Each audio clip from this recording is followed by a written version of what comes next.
Hallelujah. जैसे कि हम जानते हैं कि हमारा परमेश्वर जीवित परमेश्वर है, वो आज भी बड़े और आश्चर्य क्रम करता है। तो एक ऐसी ही बहुत ही बड़ी गवाही को हम सुनेंगे। परमेश्वर जो हमें बहुतायत का जीवन देने के लिए इस धरती के ऊपर आए हैं, उसी परमेश्वर ने इनको एक नई आशा दी। तो आइए इनकी इस अद्भुत गवाही को हम देखते हैं।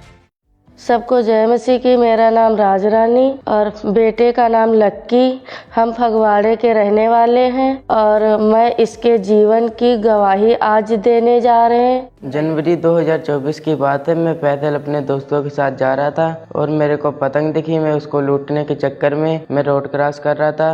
पीछे से गाड़ी आई, उसने मेरे को टक्कर दिया। जब मेरे को गाड़ी ने टक्कर मारा, राइट टांग के ऊपर से मेरे गाड़ी का टायर मेरे पैर के ऊपर चढ़ गया था और उस टाइम मैं पूरा घबरा गया था। फिर एक बगल में अंकल ने मेरे को उठाया, मेरे से उठा नहीं जा रहा था। उसके बाद मेरी मम्मी को बुला के लेके आए। मैंने एड्रेस बताया था। जब हमारे बेटे का एक्सीडेंट हुआ तो एक भाई ने हमको आया बताने, तो उसने कहा कि आपके बेटे का एक्सीडेंट हो गया 4 पहिया से। जब मैं अपने बेटे को रोड पे देखा, भीड़ देखी, तो मेरा इतना जी घबरा गया कि मुझे कुछ नहीं नज़र आती थी कि मैं इसको क्या करूं, मैं किससे पूछूं, क्या करूं, मैं कहां ले जाऊं। फिर दूसरे भाई बहुत लोग खड़े थे, उन्होंने मेरी मदद किया कि कोई बात नहीं, घबराओ मत और आप हॉस्पिटल पहले इसको ले चलो। अपने बेटे को गोद में उठा के फगवाड़े हॉस्पिटल लेके गए। जब डॉक्टर के पास अपने बेटे को मैं लेके गई तो डॉक्टर ने एक्सरा किया।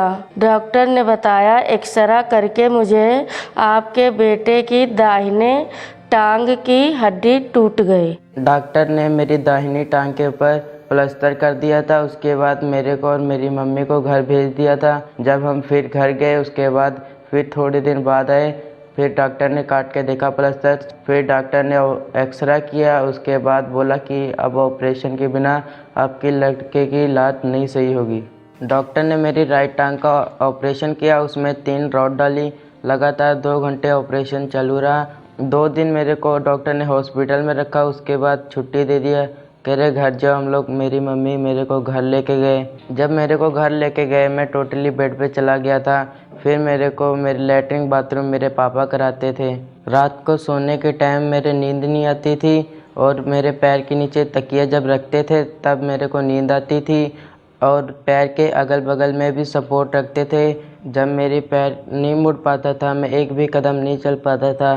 फिर मेरे पापा इधर उधर जब मेरे को लैट्रिन बाथरूम कराने के लिए लेके जाते थे तो मेरे को अंदर से शर्म सी महसूस होती थी कि मैं अभी से अपने पापा और मम्मी को इतना दुख दे रहा हूँ कि मेरे मम्मी पापा मेरे को गोदी में उठा के लेके लैट्रिन बाथरूम कराने के लिए लेके जाते थे और मैं आगे चल के मेरे साथ क्या होगा ये मैं अंदर ही अंदर महसूस करता था, सोचता था। जब मेरे को मेरे दोस्त मिलने के लिए आते थे, जब वो लोग बाहर खेलते थे, जाते थे घूमने, फिर मैं भी सोचता था मैं भी घूमने जाऊं, पर मेरे पैर में उस टाइम मैं हिल भी नहीं पाता था, एक कदम भी नहीं चल पाता था। वो लोग घूमते खेलते थे। फिर मैं सोचता था कि मैं क्या ज़िंदगी भर ऐसी अंदर ही घर पे बैठा रहूँगा, चल भी नहीं पाऊँगा। ऑपरेशन करने के बाद भी हम लोग, मैं नहीं चल पा रहा था, एक कदम भी नहीं चल पा रहा था। जब मैं घर पे अकेले रहता था, तब जब मेरे को लैट्रिन बाथरूम लगता था तो मैं सोचता था मैं कब तक अपने मम्मी पापा को ऐसे परेशान करता रहूँगा कि मैं जब भी मेरे को बाथरूम लगे तो मैं पापा को बुलाता था। वो भी मैं देखता था कि मैं इतना बड़ा होने वाला हूँ, अब मैं छोटा बड़ा हो रहा हूँ, फिर भी मेरे पापा मेरे को उठा के लैट्रिन बाथरूम कराते हैं। मैं क्या ऐसी ज़िंदगी भर अपने पापा का सहारा लेता रहूँगा? अकेले बैठ के मैं घर में रोता था जब घर में कोई नहीं रहता था। जब मेरा बेटा बेड पे था तो घर पे रहते थे, मैं तभी भी इसके आगे रोते नहीं थे, लेकिन अंदर अंदर बहुत घुटते थे मैं। जब मेरा बेटा टोटली बेड पे था तो मैं प्रभु में अड़े और खड़े रहे, विश्वास मेरा था, क्योंकि हम पहले से खामरा चर्च से जुड़े थे और बहुत जब मैं आती थी यहाँ पे तो बहुत ही गवाहियाँ मैं देखते थे कि शिकंजे के रोगी छोड़ के चलते हैं, व्हील चेयर छोड़ के चलते थे। मेरा विश्वास था कि मेरे बेटे की गवाही परमेश्वर खड़ा करेगा। 3 मार्च 2024 को मेरे पापा ने मुझे गोद में उठा के ऑटो में बैठा के खामरा चर्च में लेके आए थे। व्हीलचेयर के साथ। जब हम खामरा चर्च में आए, मैं एक कदम नहीं चल पाता था। फिर मेरे को चर्च के वॉलंटियर ने व्हीलचेयर पे बैठाए, उठा के मेरे को व्हीलचेयर पे बैठाया। फिर मेरे को इमरजेंसी सेक्शन में लेके गए। वो हालात बदल देता है, बदल देता है, वो हालात बदल देता है, बदल देता है। भूखों की वो भूख मिटाए। और उस दिन प्रभु के दास ने खास हील होने के लिए प्रार्थना की और मैं वो प्रार्थना रिसीव किया। आज आपके लिए मैं भविष्यवाणी को करता हूं। जो ऑयल आपके हाथों में है, जब वो आपके सिरों के ऊपर आ जाएगा, उजड़ी चीजें खिलेंगी और मिलेंगी आपको वापिस इन जीसस ने। आज आपके रोगों की आखिरी शाम, आखिरी रात, आखिरी दिन होगा। और जब मेरे पे ऑनटेड ऑयल लगाया गया था, फिर मेरे को अंदर से थोड़ी देर बाद गर्माहट सी महसूस हो रही थी, जैसे आग पिंड की जलती, वैसे मेरा शरीर जलने लगा था अंदर ही अंदर से। और उसके बाद मेरे को रोना आया, फिर मेरे आंखों से आंसू निकलने लगे थे। जीवन बदलने वाला तू भी है मेरी सुबह। जीवन बदलने वाला तू है मेरी सुबह। रूह पाक की अग्नि आज दे बरसा। रूह पाक की अग्नि आज दे बरसा। उस प्रार्थना के बाद अब मैं पूरा हील हूँ अच्छे तरीके से, और लैट्रिन बाथरूम में अपने आप खुद चल के जाता हूँ। हर एक काम अपना मैं अपने हाथों पैर से करता हूँ। अब मैं खुश हूँ जब मैं चलता हूँ। अपने यार दोस्त को जब देखता था, तब मेरे को, जब मैं नहीं चल पाता था एक कदम भी, तब मेरे को अंदर से महसूस होता था कि मैं अब नहीं चल पा रहा हूँ। और अब मैं अच्छे तरीके से हील हूँ, और मेरे यार दोस्त भी मेरे को देखते हैं, साथ में उन्हीं के साथ मैं खेलता भी हूँ। जो लोग शिकंजे के सहारे हैं, व्हील चेयर के सहारे हैं, उनको मैं ये बताना चाहता हूँ, प्रभु के पास आओ पूरे विश्वास के साथ। जैसे प्रभु यीशु मसीह ने मुझे हील किया है, वैसे ही आप सबको भी हील करेगा। अपने बेटे की चंगाई के लिए हम हमारे पति बहुत खुश हैं और हमारा परिवार भी खुश है। हमारा बेटा खुद अब अपने आप लैट्रिन बाथरूम अपने आप जाता, नहाता धोता अपने आप, अपना काम अपने खुद करता है।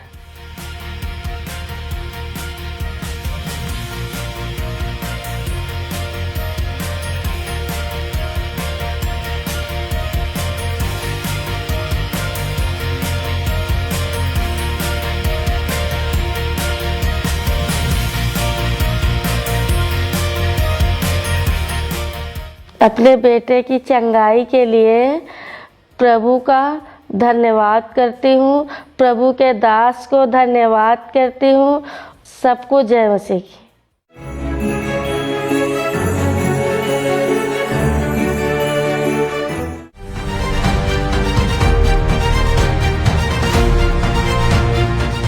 हालेलुया। जैसे कि हम जानते हैं कि हमारा परमेश्वर जीवित परमेश्वर है, वो आज भी बड़े और आश्चर्य कर्म करता है, तो एक ऐसी ही बहुत ही बड़ी गवाही को हम सुनेंगे। जिस तरह परमेश्वर ने हन्ना की और एलिशिबा की शर्मिंदगी को खत्म करके उनकी गोद को भरा और उन्हें आशीषित किया, कुछ ऐसा ही बड़ा काम परमेश्वर ने इस परिवार की जिंदगी में किया। तो आइए इस बहन की इस मार्वलस टेस्टिमनी को हम देखते हैं। हालेलुया। सभी को जय मसीह की। मेरा नाम पूजा पांडे है। मैं हरिद्वार उत्तराखंड की रहने वाली हूँ। मैं अपने जीवन की बहुत बड़ी अद्भुत गवाही देने जा रही हूँ। 2012 में मेरी शादी हुई थी। जब मेरी शादी हुई तो मैं, मेरे हस्बैंड बहुत खुश थे। फिर कुछ समय बाद मैं और मेरे हस्बैंड बेबी प्लान किया तो मुझे बेबी कंसीव नहीं हो रहा था। जब मुझे बेबी कंसीव नहीं हो पा रहा था तो मैं और मेरे हस्बैंड ने सलाह की कि हम किसी डॉक्टर को दिखाएंगे। उसके बाद फिर मैं अपने घर के नज़दीक के डॉक्टर के पास दिखाया। उन्होंने सारे मेरे टेस्ट किए। टेस्ट के बाद उन्होंने बताया कि तुम्हारे हार्मोन्स गड़बड़ है और एग नहीं बन पा रहा है। फिर डॉक्टर ने बोला मुझे लगातार दवाई खानी पड़ेगी। मैं लगातार दवाई खाई, फिर भी मुझे बेबी कंसीव नहीं हुआ। फिर हमने सोचा कि हम डॉक्टर चेंज करके देखते हैं। मैंने कहीं और दिखाया, उन्होंने भी यही बोला कि तुम्हारे एग नहीं बन रहे हैं, हार्मोन से गड़बड़ हो रहे हैं, तुम्हें दवाई खानी पड़ेगी। वहाँ भी हमने दवाई खाई, लेकिन वहाँ से भी मुझे बेबी कंसीव नहीं हुआ। ऐसे करते करते मैं 5-6 नॉर्मली डॉक्टर के पास गई। उन्होंने मुझे दवाई खाने के लिए अलग अलग टेस्ट करते थे, इंजेक्शन लगाते थे, और मैं परमानेंट दवाई खाती रही। फिर भी मैं बेबी कंसीव नहीं कर पा रही थी। फिर एक दिन ऐसा हुआ, मुझे किसी ने बताया कि हमारे सिटी में ही एक बड़ी डॉक्टर है, वहाँ तुम दिखाओ। मैं वहाँ गई, दिखाई। उन्होंने भी अलग अलग टेस्ट किए, तो उन्होंने बताया कि तुम्हारे एग नहीं बन रहे, हार्मोन से गड़बड़ है, और उन्होंने ये भी कह दिया था कि जब तक तुम्हारे पास बच्चा नहीं हो जाता तब तक तुम्हें परमानेंट दवाई खानी पड़ेगी। खाने के बावजूद भी मुझे कुछ भी नहीं हुआ और बेबी कंसीव मैं फिर भी नहीं कर पा रही थी।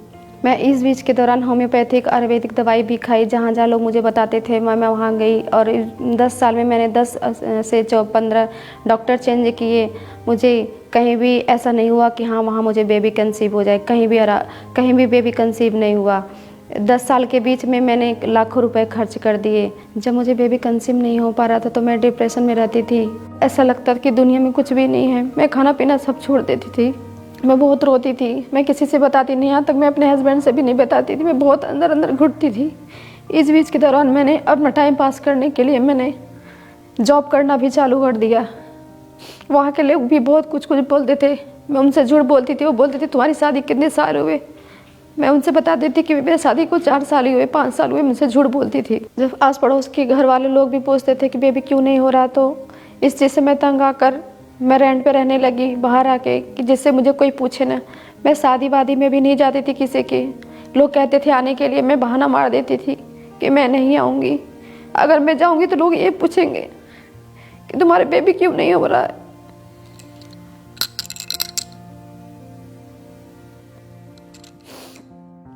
जब मैं बाहर जाती थी, बाजार में जाती थी, तो मैं खिलौने कपड़े देखती थी। मेरा मन बहुत करता था लाने के लिए। मैं कुछ चीज़ें घर में लाती भी थी, और लेकिन मैं बहुत रोती थी कि मेरा बच्चा होता तो इससे खेलता। आस पड़ोस के लोग मुझे कहते थे कि इससे बेबी नहीं होगा, और जॉब जब मैं करती थी वहाँ भी लोग ऐसे कहते थे एक दूसरे से। मेरे मुंह पे तो करते नहीं, लेकिन कहते थे कि इससे बेबी कभी नहीं होगा, इन्हें तो पैसे की ज़रूरत है, इन्हें पैसे चाहिए, बच्चे नहीं चाहिए। और मैं जब सुनती थी एक दूसरे से, मुझे बहुत दुख होता था। मैं कमरे पे आके बहुत रोती थी। जब मैं रेंट पे रहती थी तो मेरे फैमिली वाले पूछते थे कि बेबी कर ले। मैं कहती थी कर लूँगी। कहते थे कि ये पैसे ही काम नहीं आएंगे, जब बच्चा ही नहीं रहेगा तो क्या करेगी पैसे लेके। मैं उन्हें कहती थी हो जाएगा जब होना होगा, लेकिन मुझे ही पता था मैं कितनी डिप्रेशन में चली जाती उनके पूछने के बाद। मैं उनके कहने के बाद भी मैं कितने लोगों के पास गई दिखाने के लिए, जो वो कहते थे मैं करती थी। करने के बावजूद भी मुझे बेबी कंसीव नहीं हो रहा था। जब शादी कितने साल हो गए तो मुझे लगता था पता नहीं बेबी होगा कि नहीं होगा। जब मैंने इतने 10-11 साल डॉक्टरों के दिखाया और डॉक्टरों ने हाथ खड़ा कर लिए थे, मैं सोचती थी फिर मैं कहाँ जाऊँ, किसे दिखाऊँ। जब मैं जॉब से आती थी तो मेरा कमरा खाली खाली दिखता था। मैं सोचती थी कि मैं कब तक जॉब करती रहूँगी। आके ऐसा लगता था कि मुझे बेड पे मेरा एक बेबी मिले। जब मैं पूरी उम्मीद छोड़ सकी थी पता नहीं मुझे बेबी होगा कि नहीं होगा, तो जब इस बीच के दौरान जहाँ मैं जॉब करती थी वहाँ मुझे एक सिस्टर मिली। उन्होंने मुझे खामरा चर्च एनम मिनिस्ट्री के बारे में बताया कि वहाँ चलो, वहाँ प्रभु बड़े बड़े काम करता है। वो लंगड़ों को चलाता है, अंधे को दिखाता है, 20-20, 15-15 साल के बाद बेबी देता है, तुम्हें भी देगा। तो मेरे मन में विश्वास जगा कि हाँ ऐसा हो सकता है। जब मैं पहली बार खामरा चर्च आई तो मैंने बड़ी बड़ी गवाही सुनी और देखी। मैंने कहा प्रभु बहुत बड़े बड़े काम करता है, मेरे जीवन में भी काम करेगा। और परमेश्वर पे मेरा फेथ था कि हाँ प्रभु मुझे देगा। मैं लगातार मीटिंग को देखती रही। फिर 12 जून 2022 को मैं मीटिंग अटेंड कर रही थी। उस दौरान प्रभु के दास ने उन बहनों के लिए दुआ कर रहे थे जिसके पास बेबी नहीं थे। मैंने अपने लिए रिसीव किया। जिनको प्रेगनेंसी नहीं पेट पे लगा, यीशु मसीह के नाम में पेट फल बंद हो, गर्भ फल बंद हो, सारे रोग यूट्रस के निकल आए यीशु मसीह के नाम में। उस प्रेयर को मैंने पूरे विश्वास के साथ रिसीव किया। तो उस टाइम मुझे बहुत ही गर्माहट फील हो रही थी। प्रेयर के नेक्स्ट मंथ में जब मैं जुलाई में अपनी प्रेगनेंसी टेस्ट चेक करी तो उसमें पॉजिटिव आया, तो मैं बहुत खुश थी, बहुत आनंद थी। मैं प्रभु का बहुत बहुत धन्यवाद कर रही थी। जब मैरिज के 10 साल के बाद मेरा प्रेगनेंसी टेस्ट पॉजिटिव आया तो उस टाइम मैं बहुत खुश थी, बहुत आनंद थी। मैं प्रभु का बहुत बहुत धन्यवाद कर रही थी, परमेश्वर तूने मुझे कैसे अद्भुत तरीके से दे दिया, जो कोई नहीं कर सकता था वो मेरा परमेश्वर ने किया। मैं बहुत खुश थी, बहुत आनंदित थी। जब मैंने अपने हस्बैंड को और अपनी फैमिली को बताया तो वो विश्वास नहीं कर रहे थे कि ऐसा हो सकता है। जब मैंने उन्हें किट दिखाया तो कह रहे ये ऐसा हो सकता है। मैंने कहा हाँ, प्रभु ने मुझे दे दिया है। फिर परमेश्वर ने 9 मंथ मुझे और मेरे बेबी को बहुत अच्छे तरीके से संभाल के रखा और शादी के 11 साल के बाद परमेश्वर ने 18 मार्च और 2023 को मुझे बेबी गर्ल के साथ ब्लेस किया। जब मेरी बेटी मेरे गोद में आई 11 साल के बाद तो मुझे ऐसा हो नहीं रहा था कि मेरी बेबी है ये। मैं उसे बहुत ध्यान से देख रही थी और प्रभु का धन्यवाद करती, परमेश्वर तूने 11 साल की शर्मिंदगी को दूर किया और 11 साल की मेरे नामधराई को दूर किया। और अब जब मुझे लोग बच्ची के साथ देखते हैं तो हैरान होते हैं और पूछते हैं कि तुम्हें कहाँ से मिली है, तो मैं उन्हें बताती हूँ कि मुझे ये यीशु मसीह ने दिया है। अब मैं और मेरे हस्बैंड, मेरा पूरा परिवार बहुत खुश लगता है अपने बच्चे के साथ। जो जो हम चाहते हैं अपने बच्चे को ला के देखते हैं और दिन रात मैं उसके पीछे बहुत खुश रहती हूँ, बहुत खुश रहती हूँ। मैं बयां नहीं कर सकती। जिन बहनों के पास बेबी नहीं है, उन्हें ये कहना चाहती हूँ कि परमेश्वर में अपना विश्वास बनाए रखें। जैसे परमेश्वर ने मुझे शादी के 11 साल बाद मुझे बेबी के साथ ब्लेस किया, वो आप लोगों को भी ब्लेस कर सकता है।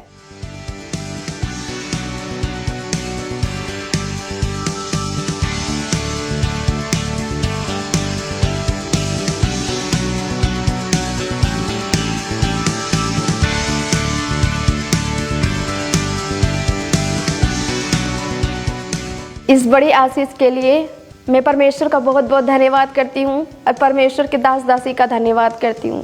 सभी को जय मसीह की।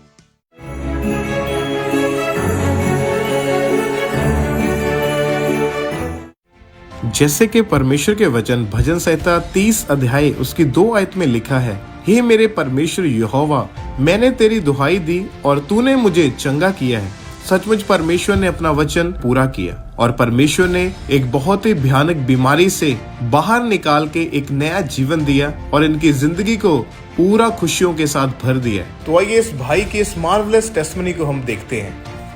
सारिਆਂ जय मसीह दी। मेरा नाम मनजीत कौर आ ते मेरे हसबैंड ने लखविंदर चंद जी। ਅਸੀਂ ਜਲੰਧਰ ਦੇ ਰਹਿਣ ਵਾਲੇ ਹਾਂ ਤੇ ਅੱਜ ਮੈਂ ਇਹਨਾਂ ਦੇ ਜੀਵਨ ਦੀ ਇੱਕ ਵੱਡੀ ਟੈਸਟਮਨੀ ਸ਼ੇਅਰ ਕਰਨ ਜਾ ਰਹੀ ਹਾਂ। मैं एक डॉक्टर हाँ। मेरी दुकान चगेटी चौक जलंधर ਵਿੱਚ ਆ। ਇਹ ਜੂਨ 2022 ਦੀ ਗੱਲ ਆ। ਮੈਂ ਦੁਪਹਿਰ ਨੂੰ ਖਾਣ ਘਰ ਜਾ ਰਿਹਾ ਸੀ ਤੇ ਰਸਤੇ ਵਿੱਚ ਮੇਰਾ ਐਕਸੀਡੈਂਟ ਹੋ ਗਿਆ। ਪਿੱਛੋਂ ਕੋਈ ਪਤਾ ਨਹੀਂ ਕਿਹੜੀ ਗੱਡੀ ਵੱਜੀ ਤੇ ਮੈਂ ਡਿੱਗ ਪਿਆ ਤੇ ਮੇਰੇ ਸਿਰ 'ਤੇ ਸੱਟ ਲੱਗੀ। ਸਾਡੇ ਜਾਣ ਪਛਾਣ ਵਾਲੇ ਹੀ ਸੀਗੇ ਜਿਹੜੇ ਇਹਨਾਂ ਨੂੰ ਚੱਕ ਕੇ ਹਸਪੀਟਲ ਲੈ ਗਏ ਤੇ ਉਹਨਾਂ ਨੇ ਮੈਨੂੰ ਉੱਥੋਂ ਕਾਲ ਕੀਤੀ, ਜਿਸ ਨੂੰ ਸੁਣ ਕੇ ਮੈਂ ਬਹੁਤ ਘਬਰਾ ਗਈ ਕਿਉਂਕਿ ਬੱਚੇ ਬਹੁਤ ਛੋਟੇ ਸੀ ਉਸ ਟਾਈਮ ਤੇ ਮੈਂ ਆਪਣੀ ਛੋਟੀ ਜਿਹੀ ਬੱਚੀ ਨੂੰ ਇੱਦਾਂ ਹੀ ਨਾਲ ਲਿਆ ਤੇ ਮੈਂ ਆਪਣੇ ਗਵਾਂਢੀਆਂ ਨੂੰ ਇੱਦਾਂ ਮਤਲਬ ਦੱਸਿਆ ਤੇ ਉਹ ਮੈਨੂੰ ਇਮੀਡੀਏਟਲੀ ਉਹ ਗੱਡੀ ਦੇ ਵਿੱਚ ਇੱਦਾਂ ਜੋਲ ਹਸਪੀਟਲ ਲੈ ਗਈ ਜਿੱਥੇ ਇਹਨਾਂ ਨੂੰ ਲੈ ਕੇ ਗਏ ਸੀਗੇ। ਤੇ ਉੱਥੇ ਜਦੋਂ ਮੈਂ ਇਹਨਾਂ ਨੂੰ ਦੇਖਿਆ ਇਹਨਾਂ ਦੀ ਕੰਡੀਸ਼ਨ ਬਹੁਤ ਖਰਾਬ ਸੀਗੀ, ਮਤਲਬ ਇਹਨਾਂ ਨੂੰ ਕੋਈ ਹੋਸ਼ ਨਹੀਂ ਸੀਗੀ। ਤੇ ਜਦੋਂ ਉਹਨਾਂ ਨੇ ਦੱਸਿਆ ਉਹਨਾਂ ਨੇ ਕਹਿੰਦੇ ਵੀ ਇਹਨਾਂ ਦੇ ਵੀ ਅਸੀਂ ਸਿਟੀ ਸਕੈਨ ਕਰਕੇ ਦੇਖ ਲੈਂਦੇ ਹਾਂ। ਜਦੋਂ ਸਿਟੀ ਸਕੈਨ ਕੀਤੀ ਤੇ ਉਹਨਾਂ ਨੇ ਕਿਹਾ ਵੀ ਦਿਮਾਗ ਦੇ ਵਿੱਚ ਉਹ ਕਹਿੰਦੇ ਵੀ ਸਵੈਲਿੰਗ ਆ ਗਈ ਆ, ਜਿਸ ਦੇ ਨਾਲ ਸਾਨੂੰ ਇਹਨਾਂ ਨੂੰ ਐਡਮਿਟ ਕਰਨਾ ਪੈਣਾ ICU ਵਿੱਚ ਤੇ ਇਹਨਾਂ ਨੂੰ ICU ਵਿੱਚ ਸ਼ਿਫਟ ਕਰ ਦਿੱਤਾ। ਤੇ ਉਸ ਤੋਂ ਬਾਅਦ ਵੀ ਮਤਲਬ ਇਹਨਾਂ ਦੀ ਕੰਡੀਸ਼ਨ ਬਹੁਤ ਜ਼ਿਆਦਾ ਡਾਊਨ ਹੁੰਦੀ ਗਈ।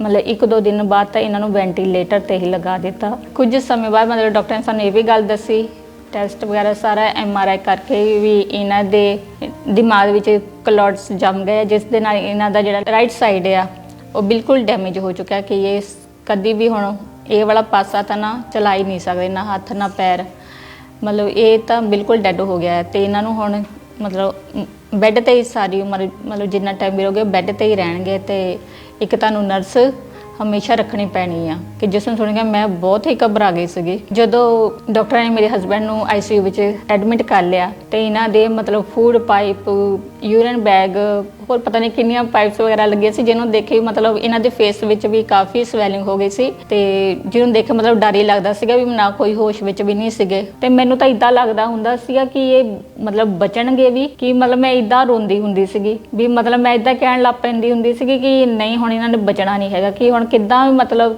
ਕਿੱਦਾਂ ਸਰਵਾਈਵ ਕਰਾਂਗੇ, ਵੀ ਬੱਚੇ ਵੀ ਬਹੁਤ ਛੋਟੇ ਆ, ਮੈਂ ਕਿੱਦਾਂ ਦੇਖਾਂਗੀ। ਜਦੋਂ ਉੱਥੇ ਹਸਪੀਟਲ 'ਚ ਵੀ ਜਦੋਂ ICU ਵਿੱਚ ਹੀ ਬਹੁਤ ਇੱਦਾਂ ਜਦੋਂ ਕਿਸੇ ਦੀ ਡੈੱਡ ਬੋਡੀ ਨਿਕਲਦੀ ਹੁੰਦੀ ਸੀ ਤੇ ਉਹਨਾਂ ਦੀ ਫੈਮਿਲੀ ਜਦੋਂ ਇੱਦਾਂ ਰੋਂਦੀ ਹੁੰਦੀ ਸੀ, ਇੱਦਾਂ ਉਹ ਬਾਹਰ ਆਉਂਦੇ ਸੀ, ਮਤਲਬ ਇੱਦਾਂ ਧਾਹਾਂ ਮਾਰ ਰੋਂਦੇ ਸੀ, ਤੇ ਮੈਂ ਵੀ ਉਦੋਂ ਉਹਨਾਂ ਨੂੰ ਦੇਖ ਕੇ ਮੈਂ ਹੋਰ ਜ਼ਿਆਦਾ ਡਾਊਨ ਹੋ ਜਾਂਦੀ ਸੀ। ਮੇਰੇ ਪੇਸ਼ੈਂਟਸ ਹੋਰ ਜ਼ਿਆਦਾ ਡਾਊਨ ਹੋ ਜਾਂਦੇ ਸੀ ਕਿ ਮਤਲਬ ਇੰਨੀ ਜ਼ਿਆਦਾ ਮੈਂ ਟੁੱਟ ਜਾਂਦੀ ਸੀ ਨਾ ਕਿ ਹਾਏ ਜੇ ਉਹ ਇੱਦਾਂ ਕਦੇ ਤਾਂ ਹਾਏ ਕਿਤੇ ਮੇਰੇ ਨਾਲ ਤਾਂ ਨਹੀਂ, ਤਾਂ ਕਿਤੇ ਮੈਂ ਵੀ ਤਾਂ ਨਹੀਂ ਇੱਦਾਂ ਕਿਤੇ ਰਹੂੰਗੀ, ਕਿ ਮਤਲਬ ਮੈਂ ਬਹੁਤ ਜ਼ਿਆਦਾ ਉਸ ਟਾਈਮ ਪਰੇਸ਼ਾਨ ਸੀ, ਬਹੁਤ ਜ਼ਿਆਦਾ ਦੁਖੀ ਸੀਗੀ। ਜਦੋਂ ਫਿਰ ਸਾਨੂੰ ਕੋਈ ਵੀ ਇਹਨਾਂ ਦੀ ਮਤਲਬ ਹੋਪ ਨਹੀਂ ਨਜ਼ਰ ਆ ਰਹੀ ਸੀਗੀ, ਵੀ ਮਤਲਬ ਕੋਈ ਕੰਡੀਸ਼ਨ ਕੋਈ ਠੀਕ ਨਹੀਂ ਹੋ ਰਿਹਾ ਸੀਗੇ, ਮਤਲਬ ਕੰਡੀਸ਼ਨ ਜ਼ਿਆਦਾ ਮਤਲਬ ਬੱਦਰ ਹੋਈ ਜਾਂਦੀ ਸੀਗੀ, ਜ਼ਿਆਦਾ ਖਰਾਬ ਹੋਈ ਜਾਂਦੀ ਸੀਗੀ। ਤੇ ਅਸੀਂ ਫਿਰ ਸਾਰੀ ਫੈਮਿਲੀ ਨੇ ਇਹੀ ਸੋਚਿਆ ਕਿ ਅਸੀਂ ਹੁਣ ਇੱਥੇ ਹਸਪੀਟਲ ਅਸੀਂ ਇੱਥੇ ਰੱਖਣਾ ਹੀ ਨਹੀਂ, ਅਸੀਂ ਹਸਪੀਟਲ ਹੀ ਚੇਂਜ ਕਰ ਦੇਣਾ। ਫਿਰ ਅਸੀਂ ਇਹਨਾਂ ਨੂੰ ਜਲੰਧਰ ਦੇ ਇੱਕ ਪ੍ਰਾਈਵੇਟ ਹਸਪੀਟਲ ਵਿੱਚ ਦਾਖਲ ਕਰਵਾ ਦਿੱਤਾ। ਉੱਥੇ ਹੀ ਡਾਕਟਰਾਂ ਜਦੋਂ ਲੈ ਕੇ ਗਏ ਤੇ ਉਹ ਵੀ ਮਤਲਬ ਉੱਥੇ ਵੀ ਉਹਨਾਂ ਨੇ ਵੀ ICU ਵਿੱਚ ਉਹਨਾਂ ਨੇ ਵੈਂਟੀਲੇਟਰ 'ਤੇ ਰੱਖਿਆ। ਇਸੇ ਦੌਰਾਨ ਜਦੋਂ ਇਹ ਹਸਪੀਟਲ ਦੇ ਵਿੱਚ ਸੀ ਤੇ ਇਹਨਾਂ ਦੇ ਟ੍ਰੀਟਮੈਂਟ ਦੇ ਵਿੱਚ ਪੈਸਾ ਪਾਣੀ ਦੀ ਤਰ੍ਹਾਂ ਬਹਿ ਰਿਹਾ ਸੀ, ਮਤਲਬ ਇੰਨਾ ਮਹਿੰਗਾ ਟ੍ਰੀਟਮੈਂਟ ਸੀ। ਡਾਕਟਰ ਮਿੰਟਾਂ ਵਿੱਚ ਸਲਿੱਪ ਦੇ ਦਿੰਦੇ ਸੀ ਕਿ ਆਹ ਦਵਾਈਆਂ ਲੈ ਆਓ, ਉਹ ਦਵਾਈਆਂ ਲੈ ਆਓ, ਕਿ ਮਤਲਬ ਇੰਨਾ ਜ਼ਿਆਦਾ ਨਾ ਮਤਲਬ ਮੇਰੇ ਤੇ ਪ੍ਰੈਸ਼ਰ ਸੀ ਨਾ ਉਸ ਟਾਈਮ, ਮਤਲਬ ਇੰਨੀ ਮੈਂ ਜ਼ਿਆਦਾ ਟੁੱਟ ਗਈ ਸੀਗੀ ਨਾ, ਇੰਨੀ ਬਹੁਤ ਜ਼ਿਆਦਾ ਟੁੱਟ ਗਈ ਸੀਗੀ। ਇੱਕ ਤਾਂ ਹਸਬੈਂਡ ਵਾਲਾ ਦੇਖ ਕੇ ਇੰਨੀ ਮੈਂ ਪਰੇਸ਼ਾਨ ਸੀ, ਉੱਤੋਂ ਪੈਸਾ ਵੀ ਮਤਲਬ ਕਿੱਦਾਂ ਮੈਨੇਜ ਕਰਦੀ ਸੀਗੀ। ਇਸ ਤਰ੍ਹਾਂ ਜਦੋਂ ਇਹ ICU ਵਿੱਚ ਸੀ ਇਹਨਾਂ ਦੀ ਦਿਨ ਪਰ ਦਿਨ ਹਾਲਤ ਖਰਾਬ ਹੀ ਹੁੰਦੀ ਜਾਂਦੀ ਪਈ ਸੀ, ਵੀ ਮਤਲਬ ਕੋਈ ਕੰਡੀਸ਼ਨ ਕੋਈ ਸੁਧਾਰ ਆ ਹੀ ਨਹੀਂ ਰਿਹਾ ਸੀ। ਇਹਨਾਂ ਦੀ ਕੰਡੀਸ਼ਨ ਦਿਨ ਪਰ ਦਿਨ ਖਰਾਬ ਹੀ ਹੁੰਦੀ ਜਾਂਦੀ ਪਈ ਸੀਗੀ। ਤੇ ਮੇਰੇ ਸਿਸਟਰ ਇਨ ਲਾਅ ਉਹ ਖਾਮਰਾ ਚਰਚ ਦੇ ਨਾਲ ਜੁੜੇ ਹੋਏ ਹਨ। ਫਿਰ ਮੇਰੀ ਸਿਸਟਰ ਇਨ ਲਾਅ ਨੇ ਮੈਨੂੰ ਬਹੁਤ ਸਾਰੀਆਂ ਗਵਾਹੀਆਂ ਦੱਸੀਆਂ ਕਿ ਪਰਮੇਸ਼ਵਰ ਦਾਸ ਦੇ ਦੁਆਰਾ ਬਹੁਤ ਸਾਰੇ ਲੋਕੀ ਚੰਗੇ ਹੁੰਦੇ ਨੇ, ਬਹੁਤ ਸਾਰੀਆਂ ਗਵਾਹੀਆਂ ਬਣਦੀਆਂ ਹਨ। ਫਿਰ ਮੈਂ ਆਪਣੀ ਸਿਸਟਰ ਇਨ ਲਾਅ ਦੀਆਂ ਗੱਲਾਂ ਤੇ ਵਿਸ਼ਵਾਸ ਕੀਤਾ ਤੇ ਮੈਂ ਵੀ ਹਸਪੀਟਲ ਪ੍ਰੇਅਰ ਲਾਈਨ ਤੇ ਇਹਨਾਂ ਦੀ ਰਿਕੁਐਸਟ ਭੇਜੀ। ਫਿਰ 26 ਜੂਨ 2022 ਨੂੰ ਪਰਮੇਸ਼ਵਰ ਦਾਸ ਜੀ ਨੇ ਇਹਨਾਂ ਉੱਤੇ ਜ਼ੂਮ ਐਪ ਤੇ ਲੇ ਹੈਂਡ ਪ੍ਰਾਰਥਨਾ ਕੀਤੀ, ਇਹਨਾਂ ਦਾ ਨਾਮ ਲੈ ਕੇ ਪ੍ਰਾਰਥਨਾ ਕੀਤੀ। लखविंदर भी healed in Jesus name, Baljeet भी हील्ड इन जीसस नेम। अपने हाथों को उठाओ सब बीमार, जितने लोग टीवी पे देख रहे हैं यीशु मसीह के नाम में चंगे हो और आजाद हो। ਜਦੋਂ ਪਰਮੇਸ਼ਵਰ ਜੀ ਦੇ ਦਾਸ ਨੇ ਜ਼ੂਮ ਐਪ ਤੇ ਇਹਨਾਂ ਦਾ ਨਾਮ ਲੈ ਕੇ ਪ੍ਰਾਰਥਨਾ ਕੀਤੀ, ਉਦੋਂ ਇਹ ICU ਵਿੱਚ ਹੀ ਸੀ ਤੇ ਉਸ ਤੋਂ ਬਾਅਦ ਇਹਨਾਂ ਨੂੰ ਹੋਸ਼ ਆਉਣ ਲੱਗ ਪਿਆ ਸੀਗਾ। ਇਹ ਮਤਲਬ ਠੀਕ ਹੋਣ ਲੱਗ ਪਏ ਸੀ, ਡੇ ਬਾਏ ਡੇ ਇਹਨਾਂ ਦੀ ਤਬੀਅਤ ਹੁਣ ਠੀਕ ਹੋਣ ਲੱਗ ਪਈ ਸੀ, ਸੁਧਾਰ ਆਉਣ ਲੱਗ ਪਿਆ ਸੀ। ਤੇ ਡਾਕਟਰ ਵੀ ਕਹਿੰਦੇ ਸੀ ਵੀ ਹੁਣੇ ਪਹਿਲੇ ਨਾਲੋਂ ਕਾਫੀ ਠੀਕ ਹਨ। ਕਿੱਥੇ ਡਾਕਟਰ ਇੱਦਾਂ ਕਹਿੰਦੇ ਸੀ ਕਿ ਇਹਨਾਂ ਨੂੰ ਸਾਰੀ ਉਮਰ ਬੈੱਡ ਤੇ ਰਹਿਣਾ ਪੈਣਾ ਆ, ਨਰਸ ਰੱਖਣੀ ਪੈਣੀ ਆ, ਇਹ ਹੁਣ ਕਦੀ ਵੀ ਲਾਈਫ ਵਿੱਚ ਚੱਲ ਫਿਰ ਨਹੀਂ ਸਕਦੇ। ਪਰ ਹੁਣ ਇਹ ਬਿਲਕੁਲ ਠੀਕ ਹਨ, ਤੁਰਦੇ ਫਿਰਦੇ ਹਨ, ਚੱਲਦੇ ਹਨ, ਆਪਣਾ ਕੰਮ ਕਰਦੇ ਹਨ। ਹੁਣ ਇਹਨਾਂ ਦੀ ਸਾਰੀਆਂ ਪਾਈਪਸ, ਇਹਨਾਂ ਦੀ ਫੂਡ ਪਾਈਪਸ ਉਤਰ ਗਈਆਂ ਸੀਗੀਆਂ, ਹੋਰ ਵੀ ਜਿਹੜੀਆਂ ਪਾਈਪ ਲਗਾਈਆਂ ਸੀ ਉਹ ਵੀ ਉਤਰ ਗਈਆਂ ਸੀ। ਤੇ ਅਸੀਂ ਥੋੜ੍ਹੇ ਦਿਨਾਂ ਬਾਅਦ ਫਿਰ ਡਾਕਟਰਾਂ ਨੇ ਵੀ ਸਾਨੂੰ ਡਿਸਚਾਰਜ ਕਰਨ ਦੇ ਲਈ ਕਹਿ ਦਿੱਤਾ ਸੀਗਾ ਵੀ ਹੁਣ ਤੁਸੀਂ ਛੁੱਟੀ ਲੈ ਲਓ, ਵੀ ਹੁਣ ਇਹ ਠੀਕ ਆ, ਹੁਣ ਇਹ ਆਪਣਾ ਕੰਮ ਆਪੇ ਹੀ ਕਰ ਰਹੇ ਆ, ਵੀ ਇਹਨਾਂ ਨੂੰ ਹੁਣ ਮੇਰੀ ਹੈਲਪ ਦੀ ਕੋਈ ਲੋੜ ਨਹੀਂ ਪੈਂਦੀ, ਸਾਰਾ ਆਪਣਾ ਕੰਮ ਆਪੇ ਹੀ ਕਰਦੇ ਆ। ਹੁਣ ਜਦੋਂ ਲੋਕ ਇਹਨਾਂ ਨੂੰ ਦੇਖਦੇ, ਜਿਹੜੇ ਪਹਿਲਾਂ ਹੀ ਮੈਨੂੰ ਤਸੱਲੀ ਦਿੰਦੇ ਸੀ, ਹੁਣ ਉਹੀ ਲੋਕ ਇਹਨਾਂ ਨੂੰ ਜਦੋਂ ਦੇਖਦੇ ਆ ਤੇ ਬਹੁਤ ਹੈਰਾਨ ਹੁੰਦੇ ਆ। ਤੇ ਫਿਰ ਮੈਂ ਵੀ ਉਹਨਾਂ ਨੂੰ ਕਹਿੰਦੀ ਹਾਂ ਕਿ ਪਰਮੇਸ਼ਵਰ ਜੀ ਨੇ ਸਾਡੀ ਜ਼ਿੰਦਗੀ ਦੇ ਵਿੱਚ, ਪ੍ਰਭੂ ਯਿਸੂ ਮਸੀਹ ਨੇ ਸਾਡੀ ਜ਼ਿੰਦਗੀ ਵਿੱਚ ਬਹੁਤ ਵੱਡਾ ਚਮਤਕਾਰ ਕੀਤਾ ਹੈ। ਉਸ ਪ੍ਰੇਅਰ ਤੋਂ ਬਾਅਦ ਮੈਂ ਪੂਰਾ ਠੀਕ ਹਾਂ। ਹੁਣ ਮੈਂ ਸਾਰੇ ਕੰਮ ਆਪ ਕਰਦਾ ਹਾਂ, ਮੇਰਾ ਸੱਜਾ ਪਾਸਾ ਚੱਲਦਾ। ਜੋ ਡਾਕਟਰ ਕਹਿੰਦੇ ਸੀ ਕਿ ਇਹਦੇ ਸੱਜਾ ਪਾਸਾ ਕੰਮ ਨਹੀਂ ਕਰਦਾ, ਹੁਣ ਮੈਂ ਸਾਰੇ ਕੰਮ ਆਪ ਕਰਦਾ ਵਾਂ। ਹੁਣ ਮੈਨੂੰ ਕੋਈ ਪ੍ਰੋਬਲਮ ਨਹੀਂ ਚੱਲਣ ਫਿਰਨ ਦੇ ਵਿੱਚ, ਘੁੰਮਣ ਫਿਰਨ ਵਿੱਚ, ਕੰਮ ਕਰਨ ਦੇ ਵਿੱਚ। ਮੈਂ ਹੁਣ ਬੋਲ ਵੀ ਸਹੀ ਤਰ੍ਹਾਂ ਰਿਹਾ, ਮੇਰੇ ਸੱਜੇ ਪਾਸੇ ਵਿੱਚ ਕੋਈ ਪ੍ਰੋਬਲਮ ਨਹੀਂ ਤੇ ਮੇਰੇ ਦਿਮਾਗ ਵਿੱਚ ਕੋਈ ਪ੍ਰੋਬਲਮ ਨਹੀਂ। ਜਿਹੜੇ ਲੋਕ ਅੱਜ ਵੀ ਬਿਮਾਰ ਆ ਜਾਂ ਹਸਪੀਟਲਾਂ ਦੇ ਵਿੱਚ ਦਾਖਲ ਆ, ਮੈਂ ਉਹਨਾਂ ਨੂੰ ਇਹੀ ਕਹਿਣਾ ਚਾਹੁੰਦੀ ਆ ਕਿ ਤੁਸੀਂ ਵੀ ਪ੍ਰਭੂ ਯਿਸੂ ਮਸੀਹ ਜੀ ਕੋਲ ਆਓ, ਉਹਨਾਂ ਦੇ ਵਚਨਾਂ ਉੱਤੇ ਵਿਸ਼ਵਾਸ ਕਰੋ। ਜਿੱਦਾਂ ਉਹਨਾਂ ਨੇ ਇਹਨਾਂ ਨੂੰ ਜ਼ਿੰਦਗੀ ਦਿੱਤੀ, ਮੇਰੇ ਹਸਬੈਂਡ ਨੂੰ ਜ਼ਿੰਦਗੀ ਦਿੱਤੀ, ਉਹੀ ਪਰਮੇਸ਼ਵਰ ਤੁਹਾਨੂੰ ਵੀ ਠੀਕ ਕਰਨਗੇ, ਉਹੀ ਪਰਮੇਸ਼ਵਰ ਤੁਹਾਨੂੰ ਵੀ ਚੰਗੇ ਕਰਨਗੇ।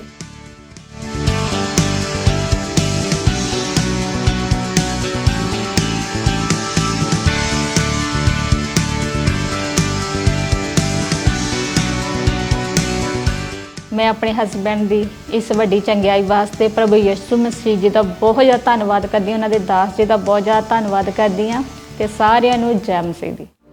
तारीफ करिए सब जन जोर से तालियों के साथ। उसकी हजूरी बढ़ रही है हमारे बीच में। अपनी आंखों को बंद करें, अपने हाथों को उठाएं सब जन स्वर्ग की ओर। अपनी